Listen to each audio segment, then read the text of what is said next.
The landscape of modern weight loss is a testament to a profound and widespread struggle, a collective frustration that echoes in gyms, kitchens, and doctors' offices across the world. It is a paradox that defines the experience of millions. Individuals are more educated than ever on macronutrients, metabolic science, and exercise physiology. They can recite the glycemic index, understand the hormonal impact of insulin, and have embarked on countless meticulously planned diets: ketogenic, paleo, intermittent fasting, calorie counting, each begun with a surge of hope and determination. Yet for so many, the result is the same. The weight does not move, or it retreats only to return, often with a few extra pounds in tow, leaving behind a deeper sense of failure, confusion, and self-reproach. We are conditioned to believe this is a physical problem requiring a physical solution: more discipline, a stricter diet, a more punishing workout regimen. But what if we have been fundamentally misdiagnosing the issue?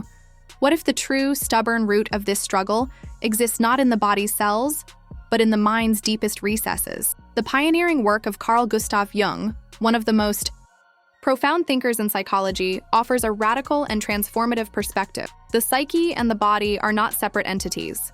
They are an inseparable, interconnected whole. From this viewpoint, the extra weight on your body is not merely an accumulation of adipose tissue.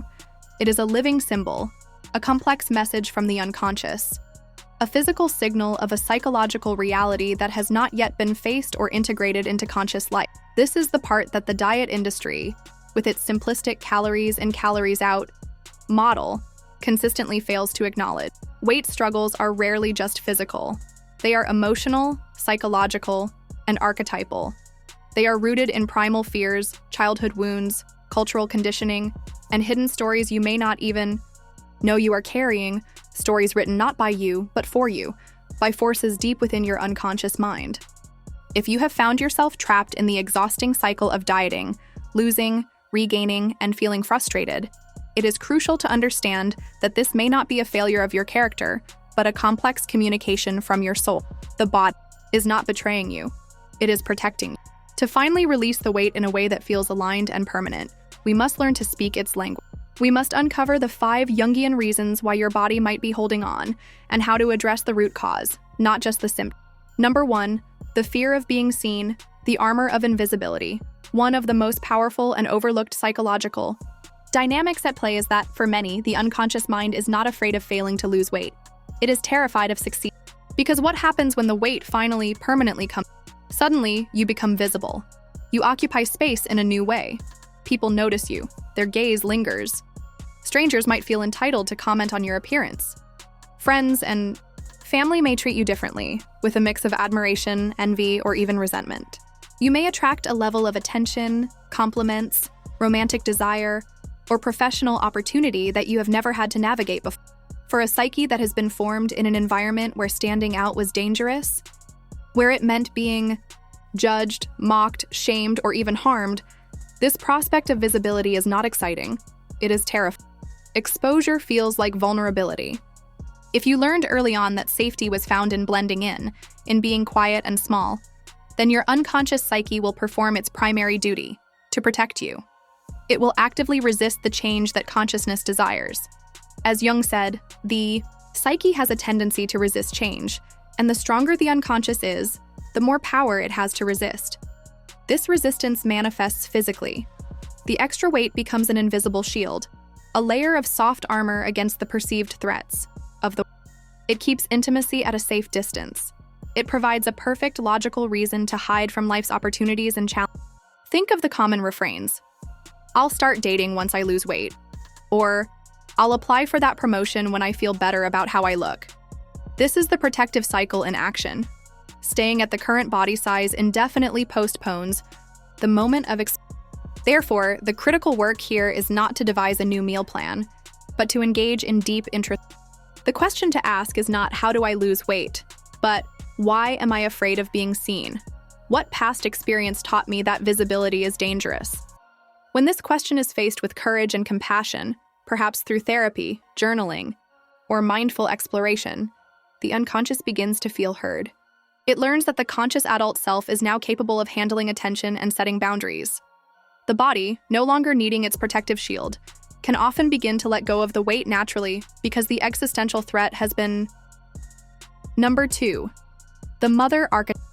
Food as a substitute. To understand our relationship with weight, we must first understand our relationship with food. And to do that, we must delve into one of Jung's most central concepts. The archetypes are universal, primordial patterns of behavior and imagery that reside in the collective The mother archetype is perhaps the most fundamental, the universal symbol of nurture, care, unconditional love, and sustenance. From the moment we are born, feeding is inextricably tied. That first bottle or breastfeed is not just a transfer of, it is an exchange of safety, warmth, bonding, and emotion. It is our first experience. If your personal experience of the mother figure, whether your literal mother or the primary emotional environment you grew up in, was inconsistent, absent, emotionally unavailable, or wounding, then a deep void, the innate need for the mother's nurture remains, but the source is damaged. In this void, food often steps in as a substitute, a tangible, accessible replacement for intangible emotional needs. This is why we don't just eat when we are physically hungry. We eat when we are lonely, sad, anxious. Late-night snacking is not about hunger. It is a search for comfort. We call desserts treats, linguistically acknowledging their role as a stand-in for kindness. Emotional eating is not a character flaw. It is a misguided but earnest attempt by the inner child to soothe itself, to fill the emotional void with a physical. Every bite becomes a silent prayer. Hold me, comfort me. This is also why diets a profound. They are not merely restricting calories. They are severing the one reliable connection to comfort that the inner child has made. It is an act of abandonment, echoing the subsequent falling off the wagon is not a lapse in willpower. It is a desperate act of self-preservation, a rebellion of the starving soul against the conscious mighty. Healing this wound, therefore, has nothing to do with discipline and everything to do with. It is about learning to give yourself the unconditional love, comfort, and nurturing you once craved. When you learn to sit with your anxiety, to comfort your loneliness with self-compassionate words, to create a sense of safety within yourself, food is demoted from its elevated role. It no longer has to carry the impossible burden mother. It can return to being simply food, a source of nourishment, not a... Number 3. Collective unconscious conditioning. The weight of our ancestors, Jung's theory proposes that our unconscious mind is not a blank slate, but is preloaded not only with archetypes, but also with the psychic residue of our ancestor. This is the collective unconscious. This means your struggle with food and weight may not have started with you. It may be an inherited pattern, an archetypal role, or a trauma response passed down through generations, silently shaping your relationship with nourishment, survival. Consider the archetypal patterns that can make food. Good girl. Taught to be polite, obedient.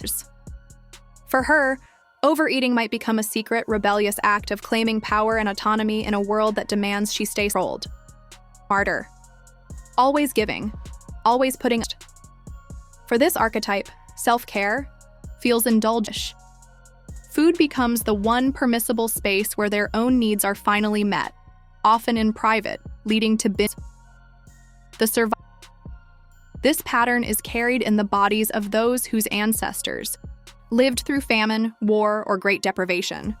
The body holds a cellular memory of starvation, and the unconscious imperative is to eat whenever food is available, to store fat for the winter that, psychologically.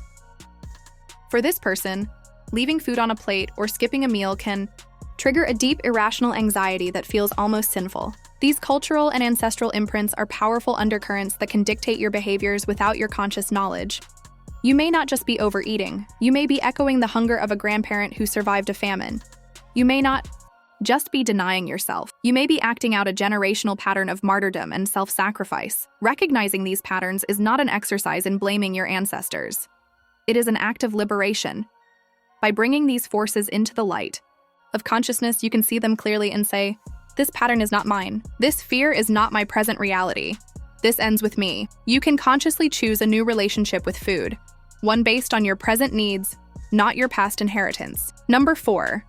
Identification with the persona, the body's rebellion. Against the mask, Jung described the persona as the mask we wear in society, the composite of roles we play, the professional, the parent, the friend, that allows us to function smoothly. A healthy persona is necessary, but problems arise when we over-identify with it, mistaking the mask for our entire identity, while our true, authentic self, the self in Jungian terms, is neglected and starved of expression. For many, the persona says, "I'm fine. I'm strong. I have everything under control. I don't need anything." But the truth humming beneath the surface may be, "I am exhausted. I am starving for rest, for authentic connection, for pleasure, for creative expression." When this authentic voice is consistently denied, silenced, and repressed, the body often steps in as the champion of the true self. It uses weight as a form of rebellion against the tyranny of the mass. Think of it this way. If you constantly live as the high-achieving, hyper-competent executive, your body might refuse to become the slim, ideal version of that image. It's as if the body is saying, "I will not collaborate in maintaining this false front. I will make you heavy. I will make you tired. I will slow you down until you stop and acknowledge the truth." The weight becomes an unconscious anchor, grounding you, preventing you from floating too far into a false image that is unsustainable. It is the body's desperate, physical cry for authenticity. The path forward is not another round of punishment to force the body into the mold of the persona. It is the courageous work of dismantling the mask. It requires asking, who am I beneath all my roles? What am I truly hungry for? Is it rest? Is it play? Is it permission to be imperfect? When you begin to live from the authentic self, giving voice to your true needs and desires, the body no longer needs to resist. It can relax, release the tension, and align itself with who you truly are. Number 5. Lack of wholeness, individuation. Blocked. For Jung, the ultimate purpose of the human psyche is a process called individuation, the lifelong journey of becoming a whole, integrated individual by acknowledging and integrating the various parts of the personality, including the repressed and often shameful aspects known as the shadow. Weight struggles often appear as a powerful living symbol of where this vital process has been blocked or abandoned. Think of your body as a perfect mirror of your inner state. Extra weight doesn't just sit on the surface. It is the psyche's way of speaking its truth through the flow. When individuation is stalled, the body carries the literal physical burden of what the mind cannot or will not. If you have a part of you that longs for freedom and adventure, perhaps your creative or sexual spirit, but another part that clings desperately to security and control, that internal conflict may manifest as a war with food, binging, and restricting, a physical acting out of psychological tension. If you starve a part of your psyche, neglecting your creativity, suppressing your anger, denying your need for pleasure, another part may overcompensate, leading to an overfeeding of the body. You are feeding the wrong. If you reject your shadow, the parts of yourself you deem unacceptable, the body becomes the canvas where the shadow paints itself in excess weight, a constant visible reminder of what you have tried. This is the deepest reason why diets alone are destined to fail. They are attempts to address a somatic symptom while ignoring the psyche. The deeper issue is not the food, it is the internal fragment. The unconscious cries out through the body, "Do not abandon me, do not repress me, acknowledge me, integrate me." And when this call is ignored, weight becomes a living metaphor. The neglected parts of yourself are literally weighing you. Healing, therefore, is not about punishing the body, but about listening to it as a wise and faithful. It asks us to engage in deep introspection. Which parts of me are starving for attention? Which parts have I overfed? Where is my inner world out of balance? When the process of individuation begins, when the inner child, the shadow, the anima, animus, and all the archetypal forces are honored, heard, and brought into a conscious relationship, a profound shift. The body no longer needs to hold the tension of your inner. Wholeness allows for release. The weight that felt so immovable, so personal, often begins to let go on its own, because its job as a messenger is the body as. When you synthesize these 5 reasons, a profound and liberating clarity emerges. Your body is not. It is not a traitorous thing to be whipped into submission. It is your most loyal protector and your most It is constantly communicating what your conscious mind may have been too busy, too afraid, or too conditioned to hear. Jung believed that all symptoms, physical and psychological, are symbolic. Weight is no exception. It is not a meaningless accumulation of fat. It is a meaningful accumulation of The traditional approach is to fight the body with willpower, discipline, but the unconscious is a force of nature. It cannot be forced. It can only be understood. When you try to starve or punish it into submission, it will only push back harder, leading to the familiar cycles of failure and shame. However, when you change your approach, when you meet your body and your struggles with curiosity, compassion, and a genuine desire to understand, everything changes. You begin to see that the number on the scale is not about food. It is about unspoken stories, unmet needs, and unlived parts of yourself crying out for integration. The path to lasting change is therefore an inner journey. It starts by listening to your weight instead of fighting it. Ask it, what are you protecting me from? What are you giving me that I don't yet know how? Reparent yourself with love.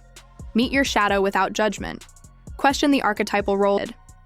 Move toward wholeness by giving expression to your starved creativity, your silenced voice, Remember, the weight is not your punishment. It is a profound, albeit challenging, invitation to become more whole, more authentic, and self. When you finally honor the message, the body no longer has to carry on. So the next time you look in the mirror, instead of asking with frustration, why wait? Try asking with open curiosity, what is my body? That single, simple question, asked with a genuine heart, has the power to change everything. It is the first step on the path, not just to a different body, but to a different. The real weight we are here to lose isn't just on the body, it's the weight on the heart and the soul.